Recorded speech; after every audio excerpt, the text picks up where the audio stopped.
Live from Fargo and serving you on TV, online, and on the go. This is Valley News Live 10 at 10. You know, it's kind of ironic that people are scared of felons, but the guys that are in my house are really scared of what the community is going to do to them. New details tonight about a group of sober homes in Fargo and what they have to do to continue their work.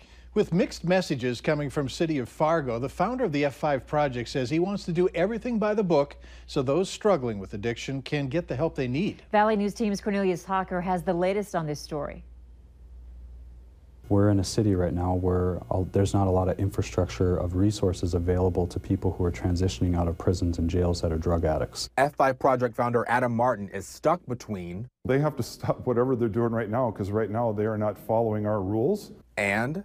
Our upcoming application deadline is actually this coming Monday, August 21st. And so it's our understanding that their intent is to apply for a number of conditional use permit applications for their individual units. There seems to be a slight disconnect between the commissioner and the Department of Planning and Development in regards to the codes for housing. 3 unrelated people living in a single-family home is fine.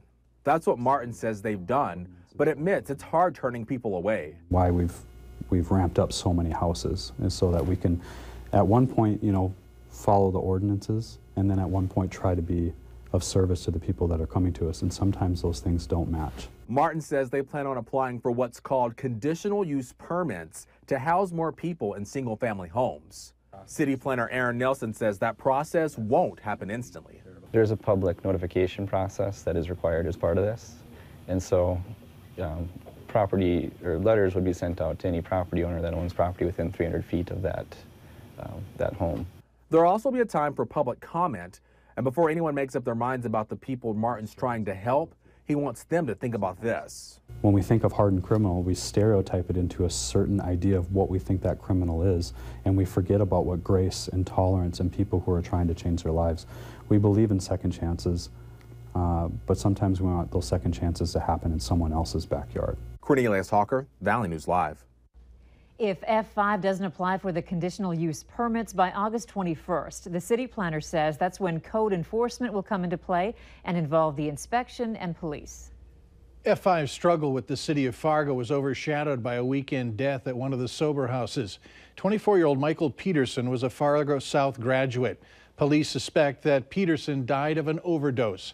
An autopsy will be performed to get an official cause of death. Adam Martin says this death highlights the major problem we have with addiction in this community. A state investigation has uncovered that a patient at the Douglas Place Treatment Center in East Grand Forks was abused by an employee. The staff member, who has not been named, no longer works at the facility. The report indicated that the employee also tried to get in contact with the client outside of the facility. The patient, who was not identified, told supervisors the sexual contact was consensual and declined to file a police report. It's the second time an incident has been documented at the treatment center since 2014. Former Douglas Place director Bruce Biddlecombe pleaded guilty to sexual abuse of a vulnerable adult and was sentenced to 5 months in jail after admitting to engaging in sexual acts with a patient. A Montana man who escaped from prison is on the Environmental Protection Agency's watch list after allegedly dumping radioactive waste in several places around North Dakota. James Kenneth Ward was indicted on the charges in April, but authorities haven't seen him since he escaped while being transferred to a Wyoming facility during March of 2013.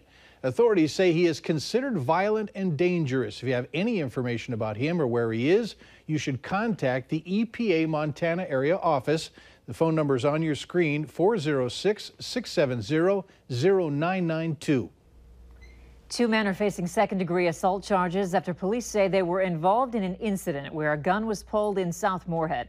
22-year-old Eddie Darden of Dilworth and 22-year-old Kyler Klepp of Mayville, North Dakota, were arrested after police stopped their car near the 1100 block of 34th Street South. A search of the car turned up 2 guns. Police were first called out around 1:30 this afternoon after someone reported that the 2 men showed up at a Moorhead construction site and flashed a gun. Investigators believe that incident was a result of a texting argument over a woman. Police tracked down Darden and Klepp near the Casey's gas station on 34th Street South. They're both being held in the Clay County Jail. A child who had direct contact with pigs at the North Dakota State Fair in Minot contracted a rare flu strain and had to be hospitalized. The state health department says the strain is called variant influenza because it can circulate between pigs and human beings. But they say that typically doesn't happen. This is the first case in the state. Now, the child is out of the hospital but still recovering. A second case was also reported linked to the state fair, but that person lives out of state. The symptoms of variant influenza are similar to regular flu: fever, cough, sore throat, headache, body aches, and a lack of appetite. Former North Dakota legislator and Fargo resident Kathy Hawken was in Charlottesville for a wedding as violence broke out at a white supremacist rally. She says the frightening experience made her not so proud of her country. I worked in integration in Albany, Georgia, the first year of integration in 1971, and saw the signs on the walls that said colored and white. And we worked hard to get past that.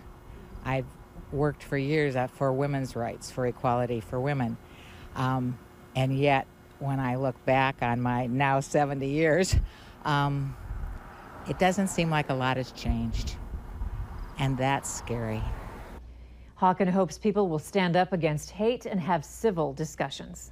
Meanwhile, President Donald Trump is coming under fire from lawmakers on both sides of the aisle for his latest remarks on the events in Charlottesville. During a surprise news conference, the president placed blame on both sides involved in the chaos. Reporter Brooke Silva Braga has the latest. Blame, yes. I think there's blame on both sides. A combative President Trump returned to his original assessment of the race-fueled clashes in Charlottesville, Virginia Tuesday, saying the blame should be shared. You had a group on one side that was bad, and you had a group on the other side that was also very violent. And nobody wants to say that, but I'll say it right now. The statement won praise from former KKK leader David Duke, but lawmakers, even Republicans, expressed outrage. Senator Marco Rubio tweeted, "You can't allow white supremacists to share only part of blame." Senator John McCain wrote, "There's no moral equivalency between racists and Americans standing up to defy hate and bigotry. The President of the United States should say so." Racism, bigotry, anti-Semitism of any form is unacceptable. The president was also asked if Chief Strategist Steve Bannon, who's been linked to the alt-right, will remain in his administration. The president declined to say if Bannon would keep his job, but did defend his character. We'll see what happens with Mr. Bannon, but he's a good person, and I think the press treats him, frankly, very unfairly. Trump also questioned if tearing down Confederate statues would lead to calls to remove monuments to slave-owning founding fathers. I wonder, is it George Washington next week, and is it Thomas Jefferson the week after? You know, you really do have to ask yourself, where does it stop? Several executives have recently resigned in protest from the president's manufacturing council. Mr. Trump said they can easily be replaced. Brooke Silva Braga for CBS News, New York.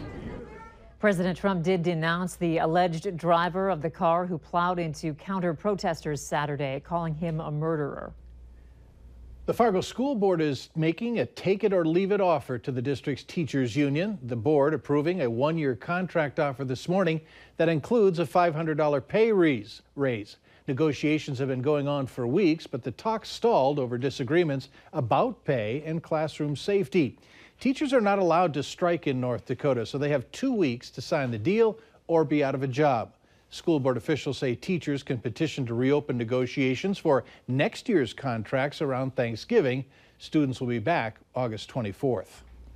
An early but warm welcome today for the youngest students who will be attending Bennett Elementary in South Fargo. The school held an open house to give families a sneak peek ahead of the first day of class, and that also meant a sweet deal. Plenty of popsicles to go around.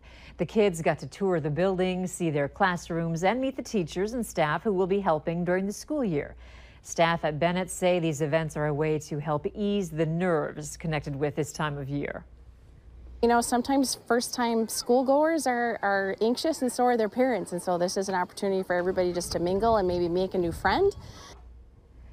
Bennett Elementary's first day back will be August 24th.